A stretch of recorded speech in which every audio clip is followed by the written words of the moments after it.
E aí, galera, vamos agora para as aulas de Linux no módulo de sistemas operacionais, noções de sistemas operacionais. É interessante a gente mencionar que quando fala fundamentos, conceitos e noções, geralmente isso é cobrado a parte superficial, né? A parte ali feijão com arroz, não tão técnica, né?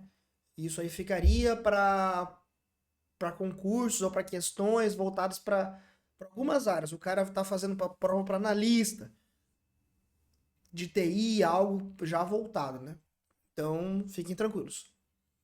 Vamos lá. O que que é o Linux? O Linux, o kernel, que é utilizado por diversos eletrônicos em seus sistemas. É como o motor de um carro, por exemplo. O motor é desenvolvido para o carro Gol, porém é possível aproveitar esse tipo de motor para qualquer outro carro, outro carro, né? Então, o kernel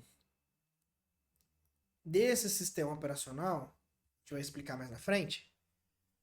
Galera, quase tudo hoje tem um Linux embutido, né? Porque é utilizado esse sistema operacional para várias outras coisas. O kernel, o núcleo dele.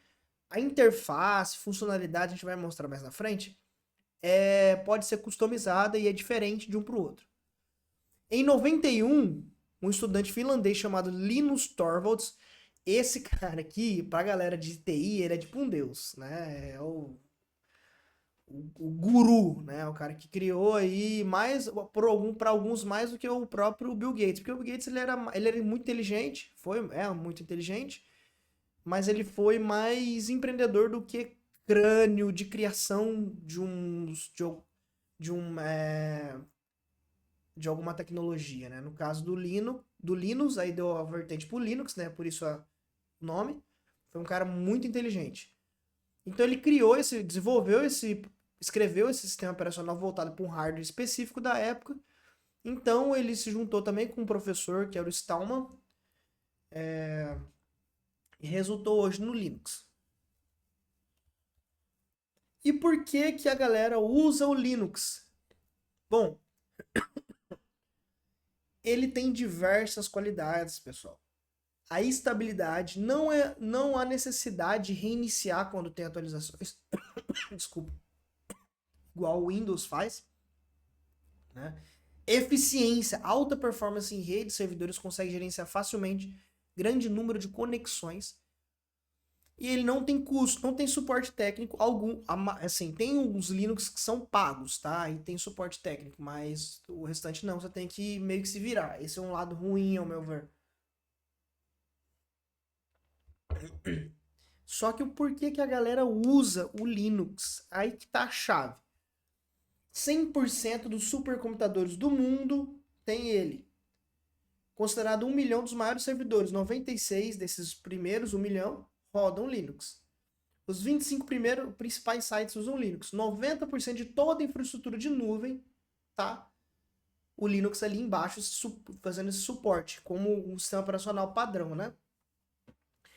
E ele é utilizado, esse kernel, galera, que esse núcleo, ele está embarcado, ou seja, ele é modificado, porque como ele é um sistema operacional livre, né, open source, você consegue pegar ele, se você tiver conhecimento de programação, desenvolver alguma coisa em cima dele e colocar em qualquer coisa.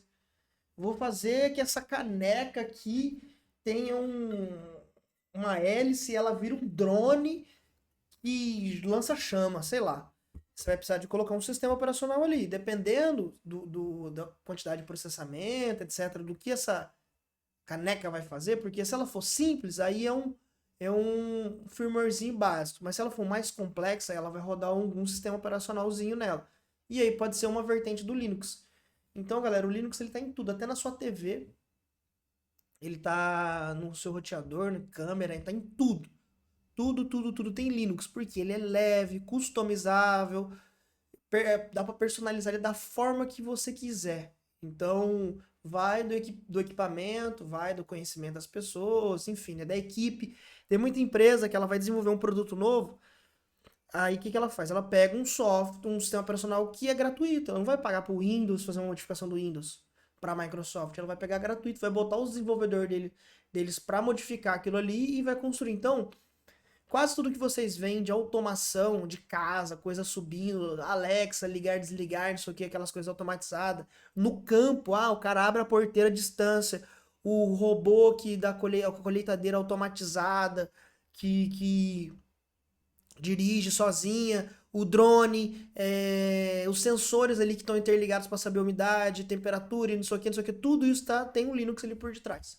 Vocês entenderam o tamanho desse cara? Então, assim, a gente vê muito Windows, porque o Windows ele dominou a parte de sistemas clientes, ou seja, as estações de trabalho utilizam o Windows. Também as empresas também utilizam o Windows na parte corporativa. Porém, como que funciona mais ou menos o seguinte: as empresas geralmente elas dividem a infraestrutura dela em duas assim, ó. Geralmente. Aí aqui tem o sistema, a parte corporativa, que é onde tem os computadores, a estação de trabalho, os serviços para sustentar os funcionários e todos os sistemas e coisas que a gente utiliza ali. Então, servidor de arquivo, mandar uma impressão, mandar acessar um sistema que vai fazer um pagamento, acessar um sistema que vai fazer folha de funcionário, bababá, blu. Então, essa parte corporativa, em 99% das empresas, é o Windows. Tanto a estação de trabalho, notebook ou PC, quanto os servidores no qual está conectado.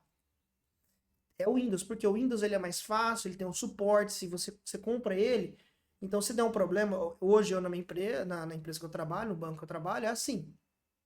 Então quando aperta o problema, tem um servidor que a gente não consegue arrumar, a gente abre um chamado na Microsoft, eles ajudam a gente a arrumar e é isso. Se fosse Linux a gente não conseguiria. Tem as vantagens do Windows, né? Ele é o mais utilizado, eu acho a interface mais amigável, eu acho ele muito, assim, no geral, para o que ele se propõe para ser uma solução, ele é uma solução, eu acho o Windows melhor. Mas para serviços específicos, que é o que eu vou explicar agora, essa segunda parte aqui, o Linux é melhor. Então no banco, por exemplo, aí a gente tem um app aqui, ó, que é o aplicativo, por exemplo, todo banco, por exemplo, não, né? É assim. Todo banco tem o site e o aplicativo. E o serviço financeiro tá ali por detrás e a gente vê ali no front-end, né, que é na camada do layout da internet, isso. A gente vê o aplicativozinho, fazendo Pix, usando cartão, etc. Só que ali de trás tem uma malha de serviço. E todo banco nessa malha usa o Linux por detrás. Lógico, tem um ou outro serviço Windows, mas 90% é o Linux, beleza? Então, para sustentação do aplicativo e dos serviços financeiros,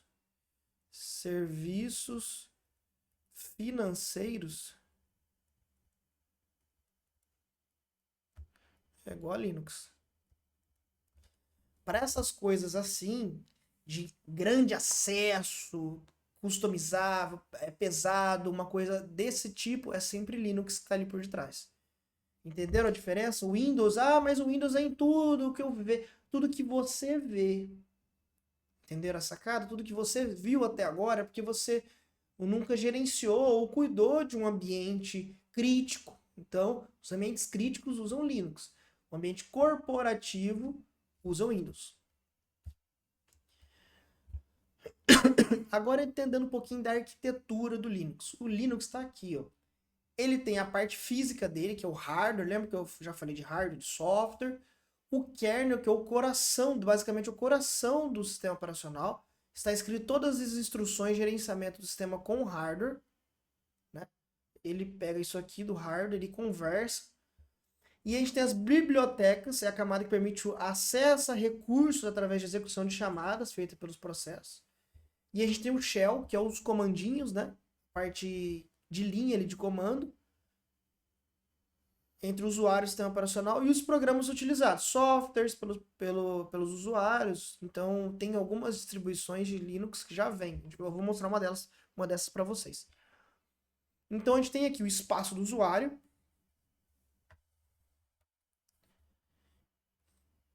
que tem as aplicações, biblioteca. Aí aqui no espaço do kernel, que é essa parte aqui, a gente tem a chamada sistema, kernel, código independente. E aqui o hardware, que é o equipamento. E aí, galera, se a gente for falar das distros, o que são as distros? São distribuições. Distro vem de distribuição do sistema operacional. No mundo Linux é usado, a gente chama de distro, ou vendors, né? O flavors, são os sabores que eles falam. E existem outras distros que cada empresa cuida. Você pode criar uma distro se você quiser. Então, assim, tem dezenas. Aqui é só algumas das principais. São empresas e grupos que cuidam e distribuem ela. No caso da Microsoft, ela tem o Windows 10, o Windows 11, o Windows Server 2022, 2016, tem um novo agora. E aí teve o Windows 7, o Windows 8, entendeu? Então teve as versões. No caso do Linux é tipo isso. Só que as distros, elas são baseadas, são assim, usa o kernel, como eu disse que é o coração, mas ela tem algumas, na camada de cima, as funcionalidades, recursos diferentes, até a interface é diferente de uma versão para outra.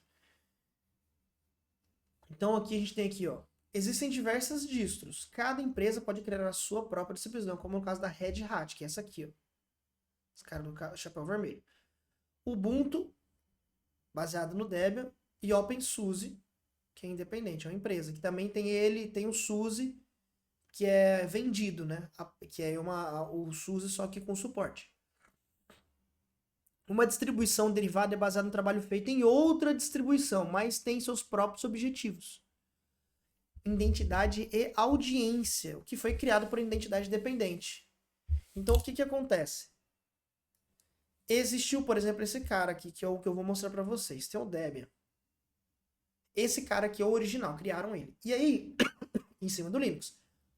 E aí os caras começaram a criar outros sistemas usando a base do Debian com outras finalidades. Porque o Debian dá para você usar ele de servidor ou na estação, mas ele é mais para servidor. Então os caras falaram assim, vamos usar essa base desse kernel aqui, desses recursos do Debian, para criar um sistema amigável para as pessoas. Então criaram o Ubuntu, que é bonito, muito bonito, fácil de usar, parece demais o Windows, tá? Muito bom ele. Aí criaram esse Elementary aqui, galera, eu já usei. É muito bom esse cara também, lindo demais, ele parece um macOS. Eles criaram um macOS.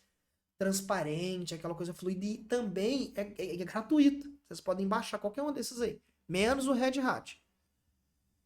E aí tem outras versões. Esses caras aqui, o Slackware eu conheço, mas esse Arc aqui já mexi muito pouco, mas é muito complicado de mexer. Tem outras versões, cada uma por uma funcionalidade. Então, por exemplo, esse Mint aqui também é muito bonito para usuário. Agora, esse cara aqui, por exemplo, Slackware, muito para servidor, Arc, muito difícil, mais para um cara, um desenvolvedor que está mexendo ali. Então, assim, cada uma desses caras aqui, ele é para um serviço específico, um servidor. Um é mais leve, outro é mais pesado, tem interface, outro não tem. Vocês entenderam? É mais ou menos isso, mais ou menos isso. E sobre essa interface gráfica, diferente do que acontece em outros sistemas operacionais, o Linux é possível alterar a interface gráfica. Ao alterar a interface, que é o layout, que a gente vê igual do Windows, etc., a distribuição Linux permanece sendo a mesma ali por debaixo. Porém, toda a aparência é alterada. As interfaces mais utilizadas são GNOME, KDE, OpenBox, Unity, Match, duplicou, Cinnamon, XFCE. Essas aqui são mais famosas. Ó. Essa e essa. E as distribuições livres, mantidas por comunidades sem fins lucrativos. Debian, Ubuntu e OpenSUSE. Dentre outras, né? Distribuições corporativas, mantidas por empresas que comercializam. Você tem que comprar a licença igual o Windows. Aí a gente tem o Red Hat e esse Mandriva. Esse cara aqui eu confesso que eu vi muito pouco. Sobre algumas distribuições, distros pessoais, ou seja, para estação de trabalho. Eu já vi, em órgão público, tem alguns órgãos públicos que a galera usa, tá? Em vez da galera de pagar o licenciamento do Windows, eles usam nas estações de trabalho Ubuntu.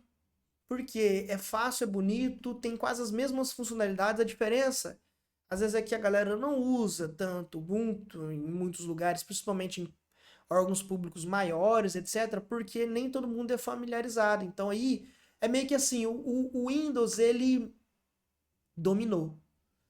Ele dominou e ele se mantém, ainda vai se manter por, sei lá, quantos anos, se a empresa não quebrar, como dominante pela familiaridade da interface. É a mesma coisa do Android e do iOS, do iPhone. Hoje o iPhone, na minha opinião, eu acho ele mais bonito do que o Android, assim. Beleza de layout, mas eu tenho um Android, eu prefiro o Android que ele tem mais funcionalidade, um custo melhor, porque iPhone hoje é joia, né? A gente fala que é uma marca, não é um celular, é uma marca. A galera compra pra falar que tem iPhone. Desculpa aí se eu ofendi você que tem iPhone, mas não é essa a intenção, tá? Eu tô falando tecnicamente. A gente que é da área sabe que a Apple ela cria uma como se fosse uma elite de equipamentos. É só que essa elite, eles querem, eles são os melhores, né? O MacBook é sensacional. Já tive um MacBook, é um notebook muito bom. iPhone é bom, tá, os tablets, tudo da Apple é sensacional. A questão é que no Brasil virou uma joia, porque assim, você pagar 12 mil reais no celular é muito caro e não tem tudo isso. Se ele fosse uma coisa espetacular como era uns anos atrás, beleza. Hoje já não é. Hoje a câmera perde para qualquer. Você pega um Samsung S24 Ultra, coloca de um lado de um iPhone, qualquer desses novos, você vai ver que perde. Então é por isso. Então tem esse domínio de interface. Por isso que o Windows ainda domina o Linux, justamente porque as pessoas não têm familiaridade. Você pega uma vez,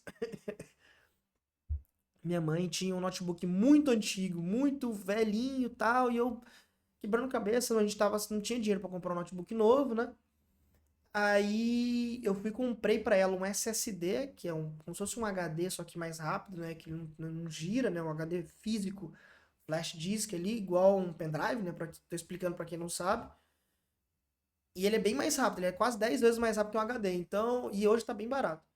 Coloquei, melhorou muito, mas ainda tava ruim. Eu falei, não, vou colocar um Linux. Eu coloquei aquele Elementary. Ela até usava para navegar, para fazer uma coisa ou outra, só que chegou um momento que ela não estava querendo mais usar. Porque tinha coisas que não dava, por exemplo, ela ia, me mandaram aqui um Word para editar. Só tinha o LibreOffice.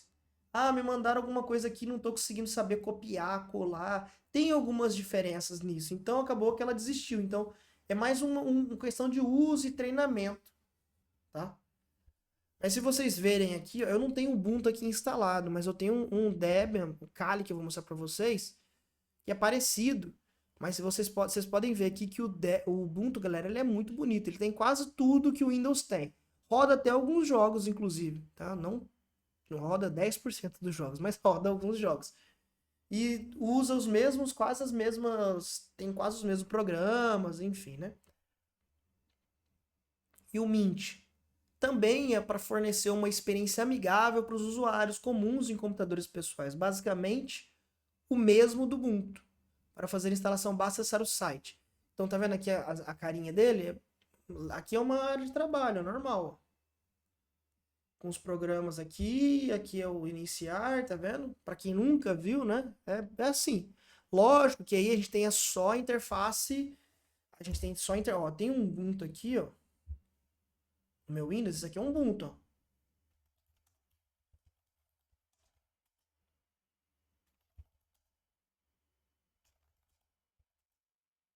Ó, tá vendo? Processamento, tal. Ele é um Ubuntu, só que só por linha de comando. Aqui eu consigo trabalhar, fazer algumas coisas por linha de comando, porque o Linux, eles colocaram essas interfaces bonitinhas, igual o Windows, para os usuários finais, que são as distros, igual a gente está mostrando aqui, pessoais, para você usar para trabalhar. Só que quando é um servidor que tem um site hospedado, tem alguma coisa ali funcionando, ele não tem o porquê dele ter interface. Por que a galera não coloca interface em servidor? Porque consome recurso, você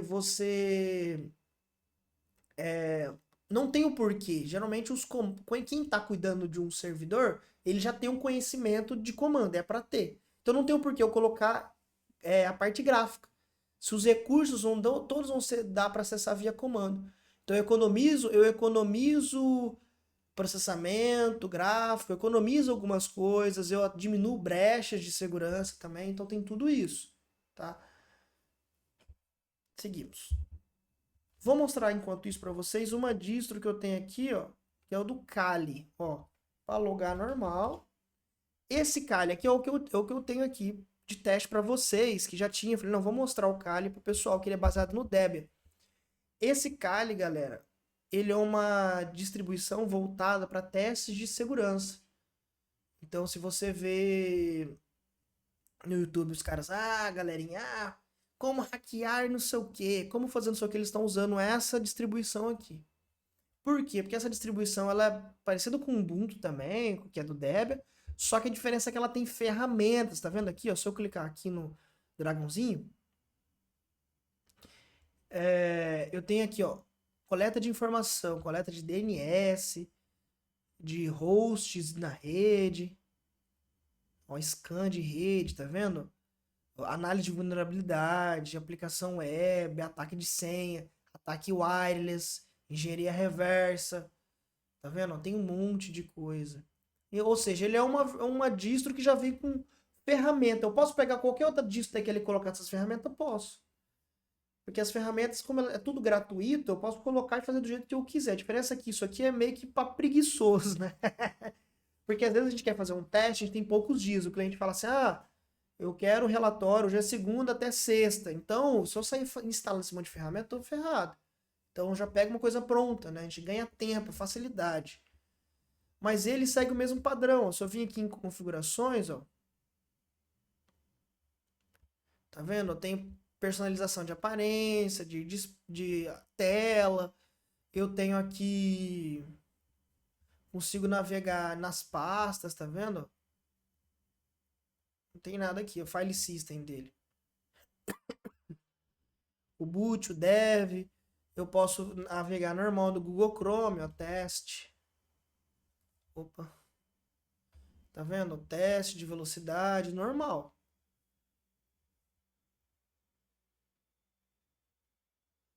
Outras configurações aqui, ó, de energia, painel, editor de textos. Posso vir em todas as aplicações aqui. Eu tenho... Deixa eu ver aqui. Aqui, ó. Eu tenho coisas para gerenciar o sistema operacional. Tá vendo? Gerenciador de tarefas, igual do Windows, ó. Igual do Windows a gente tem aqui, ó, o gerenciador de tarefas. Desse jeito, a gente tem aqui ele, ó, do Kali. Os serviços que estão abertos, o Chrome ali por debaixo dos panos, consumindo memória, CPU. Eu tenho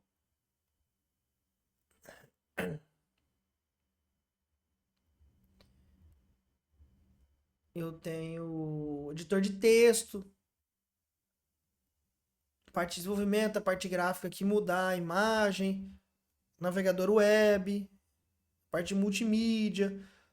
De Office, de escritório, só tem um PDF, até porque, assim, como essa é uma distro que ela não é tão usual para um usuário comum, para um cliente, para um funcionário comum, ela não vai ter os pacotes. O Ubuntu ele já vem com LibreOffice, já vem com coisas de edição de texto, etc, né? Coisa que é para produtividade. Que o Mint também vem. E agora, do Linux, quais são os tipos de servidor? Existem diversos tipos de servidores, e esses servidores executam vários serviços de programas cuja configuração necessária deve ser realizada pelo administrador que vai fazer essa configuração. Cada programa possui seu próprio arquivo de configuração, os quais podem interagir com os arquivos de outros programas, e um servidor pode executar vários tipos de programa, dependendo das suas funções. Então, quando é instalado um desses programas aqui, ó,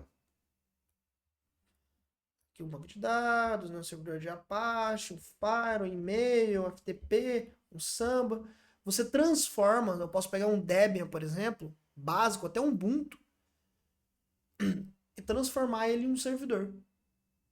posso tirar a interface ou não, se eu quiser, e deixar esse serviço. Então, se eu deixo um serviço de e-mail instalado lá, e aí eu uso esse servidor para controlar o e-mail das pessoas, das estações, ele vai ser um servidor. E aí ele vai jogar para a internet, o e-mail, enfim, e aqui ele vai voltar para o pessoal. É mais ou menos isso. Eu posso fazer um servidor interno meu, ou subir ele na nuvem, enfim, e colocar um programa nele para ele servir, ele ter a serventia de alguma coisa. Então aqui a gente tem o programa Apache, que é um servidor web, o Nginx também, o MySQL, que é banco de dados, Postfix de e-mail, o NTP, que é de data e hora, Time Network Protocol, resolução de nomes, Domain Name Service, o Samba, que é de arquivos, que parece um pouco o Windows. Esse Campus aqui eu vi muito pouco ele. Impressão e Prox Cache, que é os direcionamentos. Squid, muito famoso também. Beleza, a gente voltando aqui, explicando a estrutura do Linux, o que é a estrutura dele? Bem diferente do Windows, os arquivos de software são separados assim, como se ele fosse bem dividido. Como a gente tem no Windows, a gente tem o C dois pontos, aí a gente tem as pastas, a gente tem lá o C dois pontos Windows, Users, etc. O Linux ele tem a pasta raiz, e aí depois tem essas pastas aqui, ó, que são essas aqui. É interessante vocês lembrarem disso aqui, até no próximo slide que eu vou mostrar, porque pode cair questão sobre essas pastas, tá?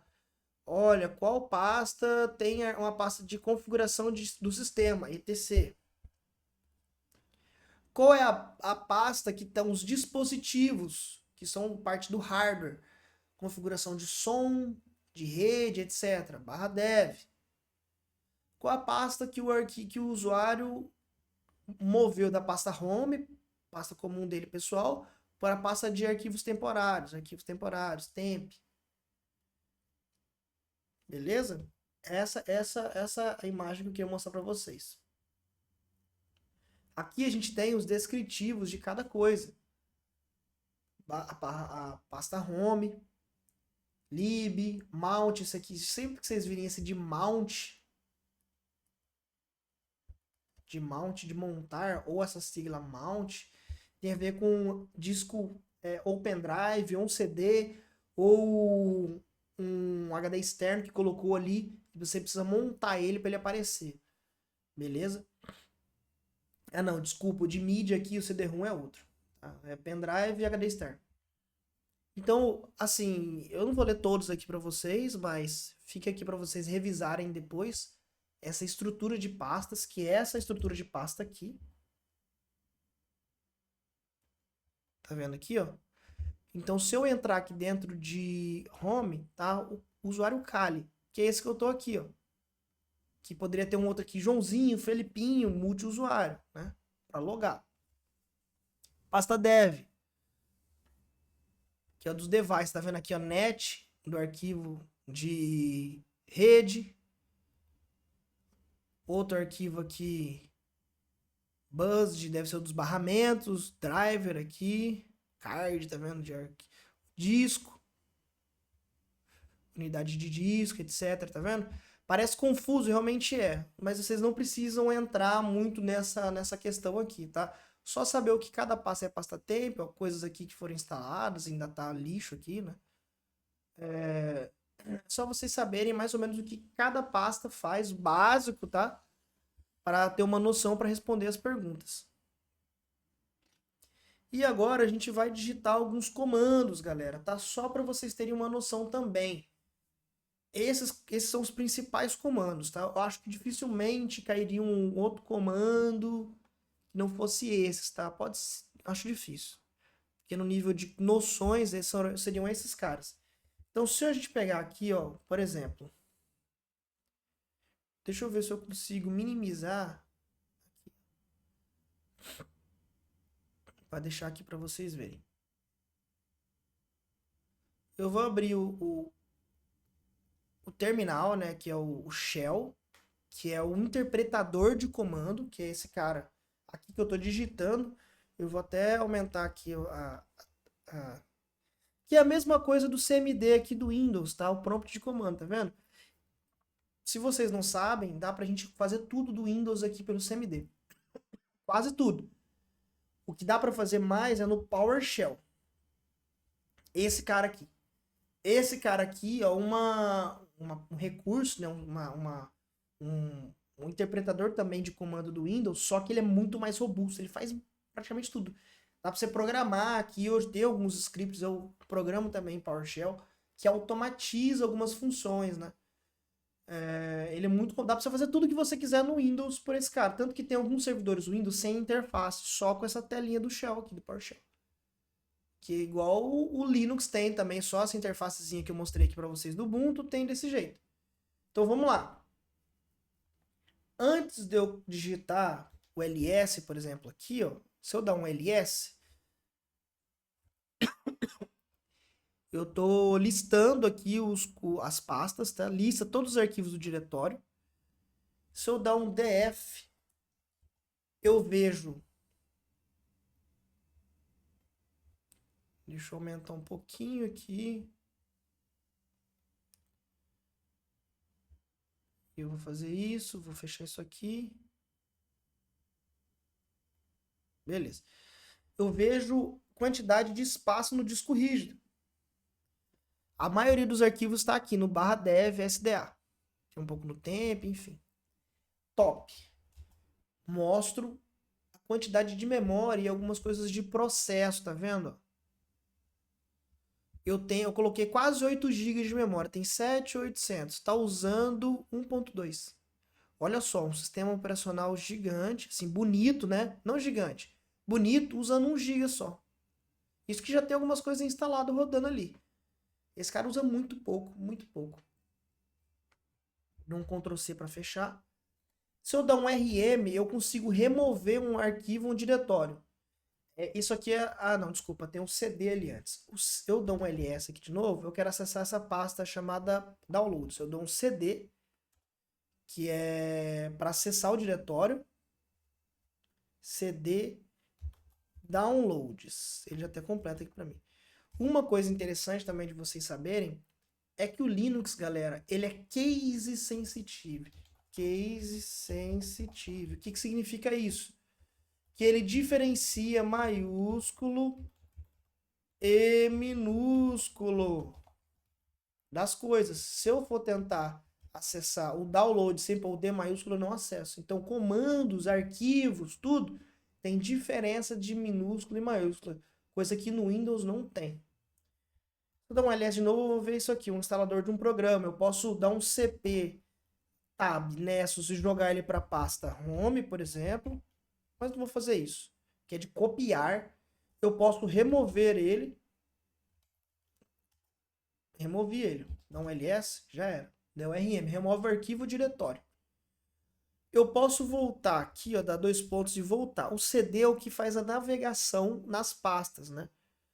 Para poder fazer esse acesso ao diretório.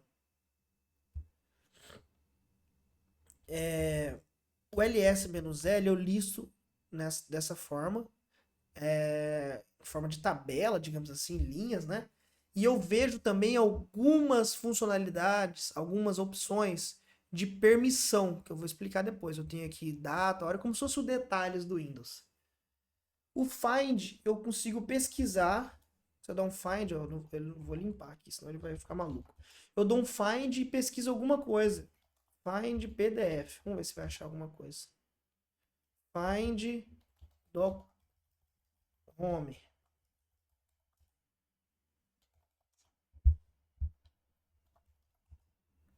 Achou várias coisas da pasta Home aqui, tá vendo? Tudo que tinha Home.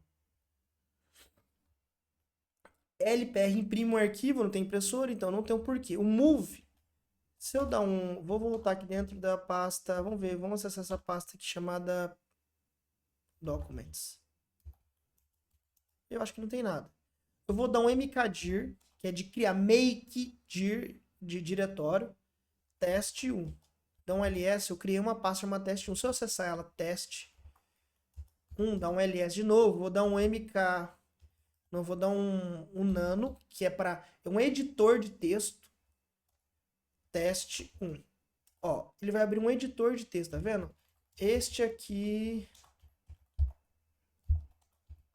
é um editor de texto básico. Dou um Ctrl O para salvar. File name to write. Eu dou um Enter. Wrote. Foi escrito 4 linhas. Dou um Ctrl X, tá vendo o exit ali no canto? Ctrl X para sair. Dou um ls, tá o teste. Dou um cat, que é para verificar, acessar, ler o arquivo ali de forma simples, sem abrir ele. Eu dou um cat, teste 1. Ele vai lá. Este arquivo de editor de texto básico, o que estava escrito ali dentro. E se eu quiser mover, vou dar um mover nesse cara, desse teste 1, para dentro de home, Kali, e vou colocar em desktop. Olha lá, tá vendo que ele apareceu aqui, ó?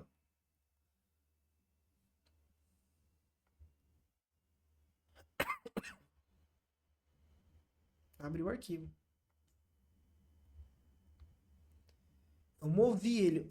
Só que é igual o Ctrl X. Eu tirei de um lugar e coloquei no outro. O CP, ele só copia, ele deixa as duas cópias. Beleza, vamos seguindo aqui com outras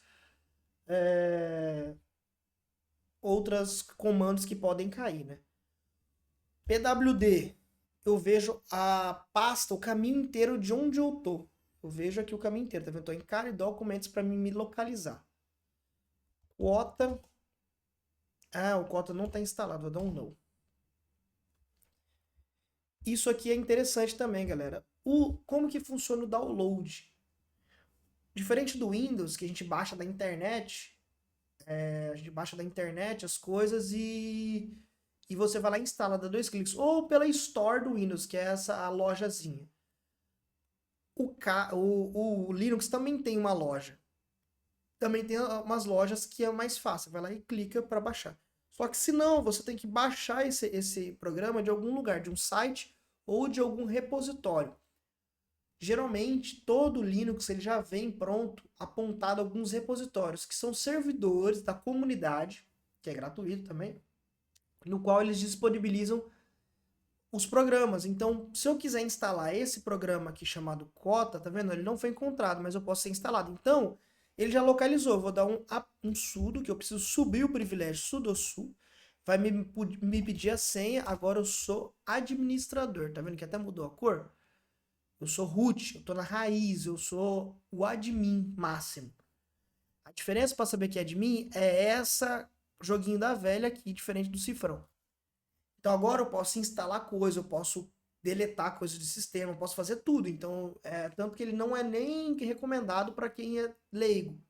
Você pegar e você simplesmente pode destruir o sistema, dependendo do que você for fazer. Diferente do Windows, eu não posso ir lá no Windows. O Windows não deixa eu pegar e apagar a pasta System32, eu não consigo. Mas aqui no Linux eu posso. Ele te dá tanta permissão que ele te dá a chance de você fazer caca.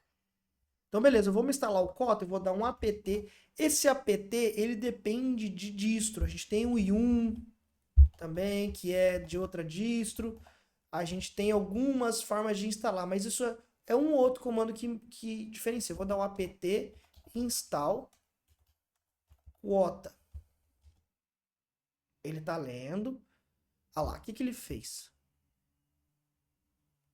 Ele viu que precisa desses pacotes adicionais. Algumas bibliotecas, sugestão de pacotes, seguindo alguns pacotes, etc. Ó, tem para atualizar 6 pacotes desses aqui que eu não faço ideia, algumas bibliotecas para que servem. 3 novas bibliotecas para instalar e 2 que vão remover que estão desatualizadas. Você precisa de 1 mega de arquivo, 100 mil poucos kbytes adicionais no disco para ser usado. Você quer continuar? Vou dar um yes. Provavelmente não achou aqui no repositório, tem que mexer no repositório. Mas tá vendo aqui que ele foi lá no repositório, http kali rolling é a versão, alguma coisa com a versão. Não encontrou esse arquivo. Beleza, não tem problema, era só para mostrar para vocês. Seguindo aqui, ó, alguns outros comandos. PSWD cria ou modifica a senha. Eu posso tentar trocar a senha digitando PSWD. File, mostra o tipo de arquivo. Se eu vim aqui, ó, e dar um... Onde que eu criei aquele arquivo? Ah, tá na... Desculpa. Tá em... Vou voltar aqui. Ele tá em desktop, né? CD desktop. Então lá, o teste 1. Se eu dar um file, teste 1. É um arquivo de texto. Mostra o tipo de arquivo. Se eu colocar esse file, Google Chrome Desktop. Ele é um Unicode teste, mas é porque ele é um atalho. O history eu mostro todo o que já foi digitado. O ifconfig eu mostro, é igual o ipconfig do Windows, eu mostro configuração de rede. Lá, meu barramento, como é uma máquina virtual, tá dessa forma, né?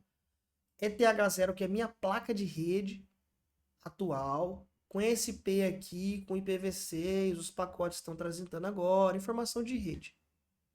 Beleza? Seguimos.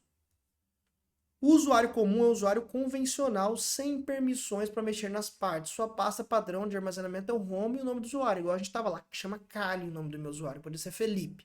O superusuário, por outro lado, possui plenos poderes sobre o sistema, sua pasta padrão barra root. E aqui sobre a explicação, galera, dos comandos, acessos de permissão de pastas, arquivos, né? A gente tem aqui esse esquema. O R vem do dono, o tipo de objeto, né? Vem do dono. Aí a gente tem a escrita, depois a segunda letra escrita vem de write e X de execution, provavelmente, né? Eu não lembro agora, acho que é execution. Aí depois no próximo grupo aqui a gente tem leitura, escrita, execução. E a gente tem leitura, escrita e execução de outros. Então, o que significa? O D do tipo de diretório, arquivo do bloco, arquivo especial. Já os outros caracteres significam R, permissão de leitura, read. Ah lá, execution, igual eu falei. W significa permissão de gravação, write. E igual significa permissão, traço, desabilitado. Beleza? Então, se a gente vê aqui, ó, aqui a gente não vai se aprofundar muito nisso, porque eu acredito que talvez não caia algo. Se eu dar aqui um ls menos L. Ah, mostrou aqui os arquivos. Ó. A gente tem esse cara teste, que ele tem a permissão. O dono dele tem a permissão de leitura, de escrita, mas ele só lê, o grupo só lê e só lê. Então, esse outro cara aqui, workspace, que está apontado, ele tem leitura escrita full, que ele tá do usuário root, ou seja, permissão total. Esse cara aqui tá na permissão básica do Kali, porque eu tava usando o usuário Kali para poder dar as permissões, jogar ele lá para dentro. E aqui mais alguns comandos, galera. Que eu coloquei para vocês, aqueles que eu fiz, tá? Criação, descrição, criar um novo diretório. Vou dar um mkdir de make de diretório e vou criar um diretório chamado minha pasta teste. Se eu dar um ls para listar as pastas, eu vou ver aqui, ó, minha pasta teste. Para me remover um diretório vazio, eu vou dar um rmdir. Ele precisa estar vazio a pasta, beleza? Para usar o rmdir, que é só para diretório. Minha pasta teste, eu dei lá um ls, tá aqui. Aí depois eu dei um rmdir, minha pasta teste, deu um ls de novo, ela sumiu, beleza? Arquivo touch, cria um arquivo vazio. Touch arquivo. Tá aqui o arquivo, não tem nada dentro dele. O CP, eu copio o arquivo e jogo de um lugar para o outro. O MV, eu consigo renomear o arquivo diretório e jogar ele para dentro de um outro arquivo. E é isso, galera. Não tem não é um bicho de 7 cabeças, apesar de que eu acho pesado para vocês assim cair a Linux, porque é um mundo à parte, assim, Linux você precisa estudar ter até quase que faculdade só dele. Tem muitos cursos sobre Linux. Eu acredito que a gente vai passar só pelo superficial, tá? A gente vai agora para responder as questões, e nas questões também eu vou ajudar vocês a entender um pouco melhor e a gente interpretar algumas coisas, porque aqui a gente está no comando, mostrei para vocês mais ou menos a estrutura dele, né? Aqui, deixa eu ver se eu consigo navegar mais um pouco aqui nele. Eu tenho aqui a parte de rede, né? Conexões, ó, que é a mesma coisa que o ifconfig. Eu estou aqui na ETH0, que é a cabo de rede, né? A placa de rede atual dele. Eu consigo também editar aqui, ó, a conexão do cabo. Ó. Então, eu consigo modificar ela aqui, colocar IP fixo, etc. Eu tenho aqui a opção de som, posso multar.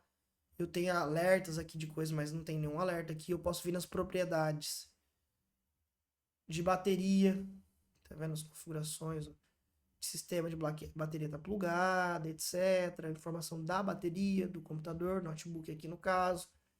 Então, assim, nesse caso desse sistema, que é uma das vertentes, uma das distros do Linux, ela é bem parecida com as outras, com o Ubuntu. A diferença é que o Ubuntu a gente ia ver o LibreOffice, ia ver algumas coisas que a gente vai ver depois, provavelmente, mas não vai ser agora, não vai ser nesse módulo. Esse módulo é para a gente ver a interface. Eu quero que vocês, para quem nunca viu o Linux, a gente poder, você ver aqui, ó, posso, por exemplo, criar, tem como eu criar uma pasta, um documento vazio também, ó, direto, sem ser tudo é comando. Não, eu posso criar aqui uma pasta, ó, nova pasta, create, ó, tá vendo? E aqui eu consigo navegar normal, igual o Windows, ó. Eu posso vir em File, uma nova janela, tá vendo? Duas janelas diferentes. Eu posso vir aqui e pesquisar, igual o Windows, ou URL, tá vendo? Se eu quiser voltar aqui, ó, voltei para desktop, eu posso abrir propriedades aqui da pasta, tá vendo? Mesma coisa que aqueles detalhes lá, propriedades, quer dizer, do Windows. Qual a localização, quando foi criado, tamanho do disco que está sendo usado, modificar até o emblemazinho, as permissões aqui, tá vendo? O dono é o Kali, eu posso ler e escrever. O grupo é Kali, de apenas leitura. Eu posso editar aqui, eu selecionar, copiar, eu posso vir aqui, ó, clicar, vem editar. Cortar, copiar, mover para lixeira, mesma estrutura do Windows, quase, né? O view, que é o exibir nosso, né? Aqui ele tá em inglês. Dividir a tela, eu posso vir dividir a tela aqui, tá vendo? Posso tirar. Posso mostrar o status, posso não mostrar o status, tá aqui embaixo. Eu posso colocar para ver arquivo oculto, posso dar um zoom, posso colocar em lista, tá vendo? O Go, que é uma ação para ir para algum lugar. Eu tenho aqui também ir direto, um atalho para vir direto para as outras pastas. Então a navegação do arquivo, que é tipo o explorador de arquivos do Windows, o Windows Explorer, é meio que padrão. Padrão assim, parece um pouco, né? Para quem nunca viu, não fica tão espantado. Ah, mas tá difícil. Ele tá em inglês, é porque tá em inglês, tá? Mas é bem fácil de familiarizar. E as outras opções, eu posso vir aqui trocar a tela. Vou trocar essa tela aqui, tá feio esse dragão feio aqui. Vamos colocar um mais bonitinho. Eu coloquei uma bonitinha aqui, ó. A outra mais descolar. Tá vendo? Eu consigo mudar, mexer nos menus, etc. Então é isso, galera. Essa ideia de vocês se familiarizarem com o sistema operacional. Beleza? Grande abraço.